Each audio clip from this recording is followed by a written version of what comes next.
All of us டெட்னு சொல்லி ஒரு Korean zombie சீரிஸை season 1 பார்த்தீங்கன்னா ரிலீஸ் பண்ணியிருப்பாங்க நெட்ஃப்ளிக்ஸில். உங்களுக்கு கொரியன் ஜாம்பி படங்கள், கொரியன் சீரிஸ்லாம் பிடிக்கும்னா கண்டிப்பாக செக் பண்ணி பாருங்கள். ஒரு தரமான ஒரு நெட்ஃப்ளிக்ஸ் ஜாம்பி சீரிஸ் இது. ஜாம்பி படங்கள் எடுத்துட்டாலே நம்ம கொரியனை மிஞ்ச முடியாது. அந்தளவுக்கு அந்த ஜாம்பி படங்களை அக்யூரேட்டாக பார்த்தீங்கன்னா கொடுப்பாங்க. ரொம்பவே டெரிஃபிக்காகவும் இருக்கும். அந்த ஜானருக்கு சாட்டிஸ்ஃபை பண்ணுற மாதிரி அந்த ஒரு படத்தை எடுத்திருப்பாங்க.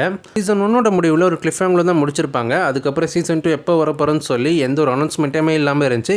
கிட்டத்தட்ட 3 இயர்ஸ் கிட்ட இப்போ ஆகிடுச்சு. இப்போ இதுக்கான ஒரு அஃபிஷியல் அப்டேட் வந்திருக்கு. சீசன் 2 கன்ஃபார்ம் பண்ணியிருக்காங்க. அதுக்கான ப்ரொடக்ஷன் இப்போ ஸ்டார்ட் பண்ணிட்டாங்களாம்.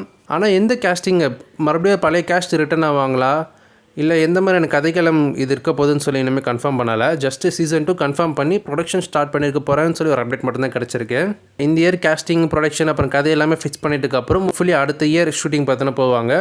அடுத்த வருஷம் கடைசியில் இந்த சீரிஸ் ரிலீஸ் ஆகலாம். இல்லை 2027 பார்த்தோன்னா ரிலீஸ் ஆக வாய்ப்புகள் இருக்குது. ஸோ இன்னும் கொஞ்ச நாள் நம்ம வெயிட் பண்ணி தான் ஆகணும் இந்த சீசன் 2 பார்க்குறதுக்கு.